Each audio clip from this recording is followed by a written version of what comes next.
안녕하세요, 한광수입니다. 만화, 영화에서 보던 인공지능을 활용해서 다양한 분야의 창작자로 활동할 수 있는 시대입니다. 저도 2023년 봄에 인공지능 챗GPT를 이용해서 저작권 동화집이라는 책을 집필했습니다. 이 챗GPT, 미드저니, 구글바드, 네이버 클로버 X 등 여러 생성형 인공지능이 등장하고 있습니다. 이 자연스럽게 이 콘텐츠 창작 분야에서 엄청난 변화가 일어나고 있습니다. 앞으로 많은 창작자들이 인공지능을 활용해서 창작에 이용할 텐데요. 그렇다면 이 인공지능이 만든 결과물이 저작권법으로 보호받는 저작물이 될 수 있을까요? 그럼 인공지능 결과물의 저작권 문제가 어떻게 될지 미국 사례 중심으로 하나씩 알아보겠습니다.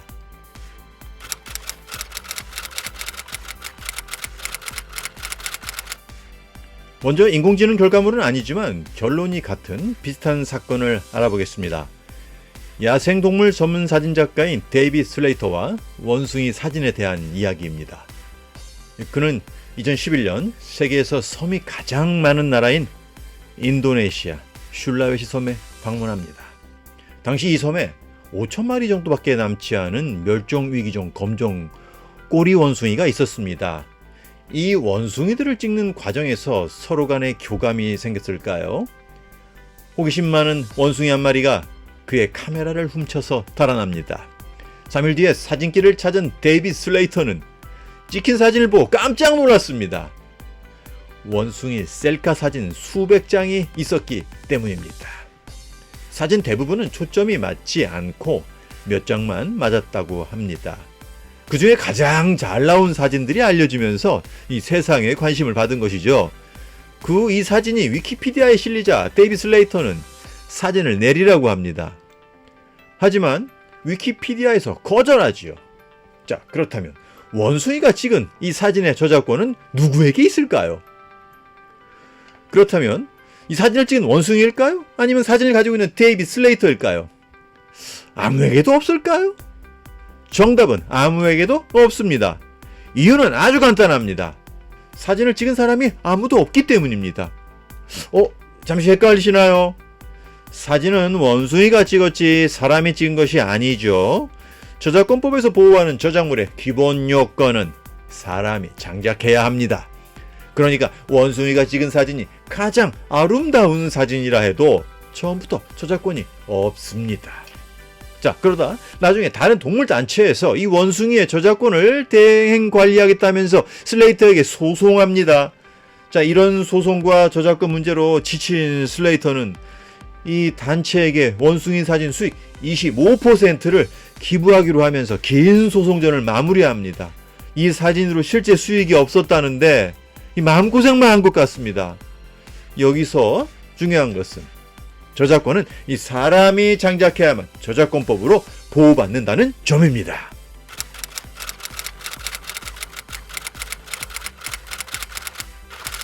(2022년 9월) 미국 콜로라도주 박람회 미술전에서 디지털 아티스트 1위를 차지하고 블루리본상을 받은 작품이 있습니다. 인공지능 미드저니가 그린 스페이스 오페라 극장입니다. 작품 수상자인 제이슨 앨런은 워싱턴 포스트지와의 인터뷰에서 그림 그리는 인공지능 미드저니를 활용하고 프롬프트 명령을 통해 제작했다고 합니다. 그가 처음에 생각해낸 프롬프트 명령어는 이렇습니다. 빅토리아 시대의 주름 장식이 달린 드레스를 입고 우주 헬멧을 쓴 여성이라 합니다. 그리고 마치 꿈에서 나온 것처럼 멋진 장면을 만들어 달라고 했습니다. 이런 명령을 900회 이상 했고 총 80시간 들었다고 합니다. 여기에 추가적으로 풍부함과 호화로움을 통해 톤과 느낌을 미세하게 조정했다고 합니다. 자, 여기서 재밌는 게 하나 있습니다. 그는 이 프롬프트의 명령어 리스트를 공개하지 않았는데요. 나중에 이것을 따로 활용하려는 것 같습니다. 이 자기만의 노하우에 대해서는 저작자, 저작권자로서 이 지혜로운 권리 행사를 하려는 것이죠. 자, 이 프롬프트 명령어 몸집은 어문 저작물로 등록 가능합니다. 자, 이렇게 해서 미드저니에서 나온 결과물 중 마음에 드는 것이 있으면 어도비 포토샵에서 다듬고 기가픽셀 AI에서 사진의 품질과 선명도를 높인 다음 캔버스에서 인쇄했다고 합니다. 총 3개의 작품을 응모했고 이 중 1개가 1위인 블루리본상을 받은 것입니다. 자, 분명한 것은 그는 붓을 들거나 애플 펜슬 같은 디지털 붓으로 그리지 않았습니다. 작가는 처음부터 공모전에 제출할 때 이 미드저니를 통해서 만들었다고 밝혔는데 심사위원들이 미드저니를 잘 몰랐던 모양입니다. 그래서 1등 수상작으로 이 작품을 선정한 것이죠. 당시 심사 기준에 사람만이 장작해야 한다는 조건이 없었기에 이 공모전에 일반적인 순수 미술작품만을 제출하도록 한 것이 아니라고 합니다. 그는 디지털 예술, 디지털 합성 사진 분야에서 수상한 것인데요. 참 사실 알고 보면 이 인공지능 작품이 1등 수상작이기에 이 콜로라도 지역 미술 공모전이 더 알려진 것입니다. 심사위원들의 이 큰 그림이 있지 않았을까요? 1등 상금이 $300인데요. 우리 돈으로 1등 수상금이 40만 원 정도입니다. 이 콜로라도주는 이 심사위원들에게 특급 칭찬을 아끼지 말아야 합니다. 최고의 1등 작품을 잘 선정한 것이라고 봐야겠죠. 이런 세계적인 저작권 이슈를 수상금 40만 원으로 만들다니 홍보 기막히지 않습니까? 자, 문제는 인공지능이 만든 결과물인 이 그림의 저작권법 보호 여부입니다. 저작권법상 사람이 아닌 인공지능이 그렸기에 저작권 보호 대상은 아닙니다. 그러나 일반 창작자, 특히 화가들이 볼 때는 이거 심각한 일일 것입니다. 보호 대상 여부와 관계없이 이 사람보다 더 잘 그렸다는 평가를 받는다는 점이 문제입니다. 이 그림의 소유권자인 앨런이 그림의 창작을 직접 하지 않았기에 저작자로서의 자격은 없습니다. 저작자가 창작한 건지 아니니 저작물도 아니고 저작권법 보호 대상도 아니겠죠. 자, 그럼 앨런이 보호받을 수 있는 것은 무엇일까요? 바로 프롬프트 명령어 모음지입니다. 이 명령어에 독창적인 창작성이 있다면 명령 문구 전체가 어문 저작물로서 보호받을 수 있는 것이죠. 자, 인공지능으로 그림을 그려서 유명해지긴 했는데 그림의 미술 저작자, 저작권자가 아니라 프롬프트 명령어에 대한 어문 저작물의 저작자라니 좀 웃기긴 합니다. 그는 미국 저작권청에 등록을 신청했지만 로이터 통신은 2023년 9월 6일 등록 거부되었다고 전했습니다. 자, 그럼에도 제이슨 앨런은 계속해서 미술 작품으로 저작권 등록 시도를 할 것이라고 말했습니다.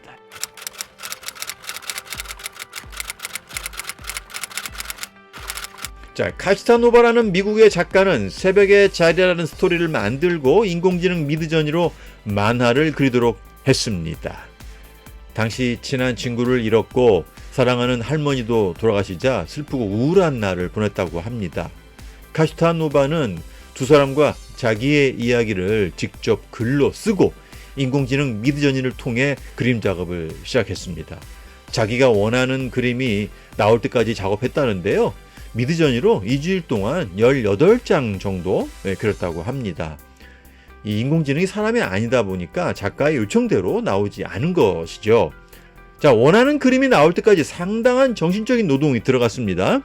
그래서 누가 완성작을 베낄까봐 미국 저작권청에 먼저 저작권 등록을 시도합니다. 다행히도 처음에는 저작권 인정을 받았어요.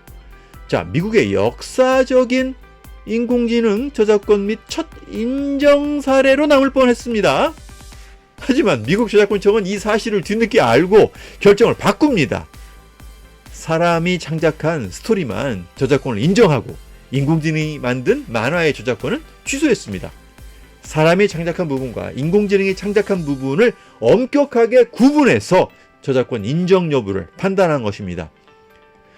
미국 저작권청이 미드저니가 그린 부분을 취소한 이유는 이렇습니다. 미국 저작권청이 이 카시타노바 대리인에게 보낸 자료에 따르면요, 다음과 같이 안내합니다. 카시타노바가 원하는 이미지에 도달하기 위해 제어하고 안내하는 이 도구가 아닌 미드저니는 예측할 수 없는 방식으로 이미지를 생성합니다. 따라서 미드저니를 이용한 사용자는 이 기술로 만든 이미지의 저작자가 아닙니다. 대법원이 설명한 것처럼 저작물의 저작자는 실제로 이 그림 창작에 참여한 사람, 즉 창작자 역할을 하는 사람이어야 합니다. 사용자가 특정 출력을 예측할 수 없는 미드저니는 아티스트가 사용하는 다른 도구와 다르게 판단해야 합니다. 결국 이 부분이 다르기 때문에 카시타노바가 창작한 스토리만 저작물로 인정하고 미드저니를 통한 결과물은 저작물이 아니라고 본 것이죠.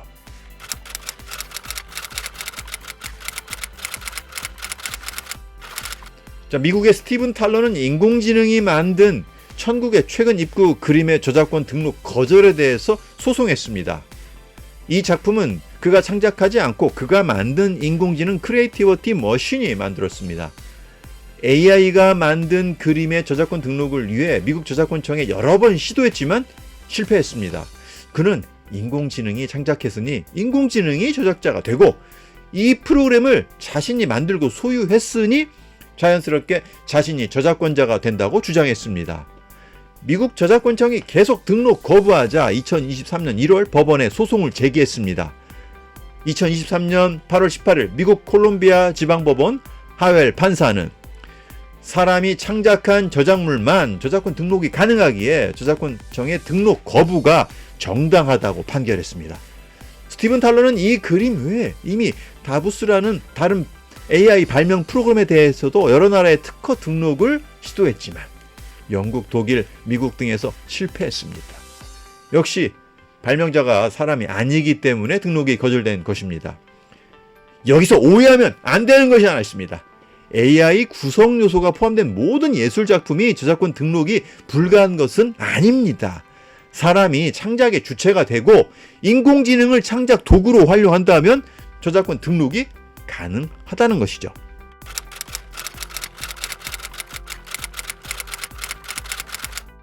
자, 이 생성형 인공지능 중에 챗GPT가 대표적이죠. 이것은 처음부터 저작권과 표절 문제를 가지고 갈 수 있는 위험이 일부 있습니다. 일단 수많은 데이터를 학습해야 합니다. 기존에 있는 저작물을 학습 후 이용자가 프롬프트에 명령을 하면 결과물을 만드는데요. 이 프롬프트를 어떻게 결정하느냐에 따라 결과물이 다르게 나올 수 있습니다. 최종 결과물을 만들어내기 위해서는 AI는 기존 콘텐츠와 저작물을 대량 학습해야 합니다. 여기서 대규모 복제가 일어날 수밖에 없습니다. 자, 이때 이 저작권자들에게 허락받는 경우는 거의 없는 것 같습니다. 이 저작권 보호 기한이 끝나지 않았다면 충분히 문제 삼을 수 있습니다. 자, 미국에서 알려진 법적 분쟁 사건이 몇 개 있습니다. 게티 이미지는 1200만 장의 사진을 허락 없이 인공지능 스테이블 디퓨전에 사용한 스테이빌리티 AI사를 고소했습니다. 저작권과 상표권을 모두 침해했다고 주장하고 있습니다. 자, 모나 어와드, 폴 트렘블레이, 사라 실버맨과 몇몇 작가는 메타와 오픈 AI를 저작권 침해로 소송했습니다. 자, 이들이 주장하는 근거는 비슷합니다. 챗GPT가 이들이 쓴 책의 내용을 정확하게 요약해 준다는 점입니다. 자, 이 NPR지에 따르면 뉴욕타임즈도 소송을 검토한다고 합니다. 이 소송을 검토하는 이유는 챗GPT가 만들어낸 뉴욕타임즈의 축약 내용 혹은 유사한 내용이 원 저작물인 자사신문기사와 대체관계에 있어 경쟁자가 된다고 보기 때문입니다. 결국 이용자들이 챗GPT를 이용하면 할수록 신문사의 매출이 줄 것이라고 보기 때문입니다. 챗GPT 관련 소송에 대해서 영향을 끼치는 이 두 가지 판례에 대해서 NPR지는 이렇게 이야기하고 있습니다. 바로 구글 북스 사건과 앤디 워홀, 린 골드미스 사건입니다.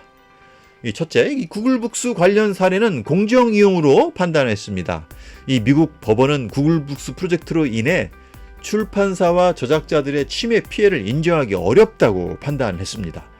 독서 대체품이 아닌 도서 검색에 특화되어 결국 원 저작물 이용에 더 도움을 준다고 판단했습니다. 그래서 원 저작물과 경쟁하지 않는 공정 이용의 사례로 판단했습니다. 둘째, 린 골드스미스가 찍은 프린스 사진을 앤디 워홀이 허락 없이 변형 후 이 판매에서 벌어진 사건인데요. 미국 법원은 공정 이용이 아닌 저작권 침해라고 봤습니다. 자, 이유는 앤디 워홀과 골드스미스가 잡지의 이미지를 판매하고 있어서 사실상 경쟁 관계로 본 것입니다. 원본과 복사본이 동일하거나 비슷한 데다가 2차적 저작물 또한 매우 비슷할 수 있어 사실상 경쟁 관계이자 대체 관계가 되어 공정 이용이 안 된다고 판단한 것입니다.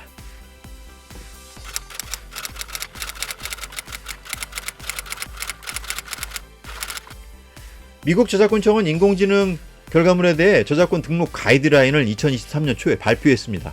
반드시 사람이 기획하고 의도한 결과물이 나와야 한다는 점인데요. 인공지능에 의해 자동으로 만들어진 결과물은 보호받기 어려우니 다음과 같이 두 가지 방법으로 진행을 해야 됩니다. 첫째, 인간이 표현한 창작물이 가장 중요한 부분이 되고 인공지능 결과물을 같이 활용하는 것입니다. 자, 둘째, 인공지능 기술로 만든 결과물의 선택, 배열 등을 통해 다시 표현된 경우는 이 편집 저작물 등으로 보호받을 수가 있습니다. 인공지능 저작권에 대한 결론 이야기해 볼까요? 사람의 창작에 참여하지 않고 챗GPT, 미드저니, 구글바드 등 다양한 인공지능 창작 프로그램이 만든 결과물은 저작권 보호 안 된다고 했습니다. 자, 그렇다고 해서 인공지능 프로그램을 이용하지 말라는 것은 아니에요. 지금 법 전문가들과 업계 관계자들은 인공지능 저작권 인정 여부 관련해서 많은 토론과 고민을 하고 있습니다. 어떤 결론이 나오든 인공지능은 대세로 갑니다. 그렇다면 우리 창작자들은 어떻게 인공지능을 활용해야 할까요? 창작자 스스로 저작권 보호받기 위해서는 저작권법에서 인정하고 보호받을 수 있는 형태로 만들어야 합니다. 인공지능을 고급 창작 도구로 활용해야 한다는 점이죠. 사람이 작가이자 프로듀서 역할을 해야 합니다. 창작의 핵심은 사람이 주도해야 합니다. 그래야 인공지능을 활용해서 창작한 저작물의 권리자가 됩니다. 모두 센스 있고 지혜로운 이용자가 되길 바랍니다. 고맙습니다.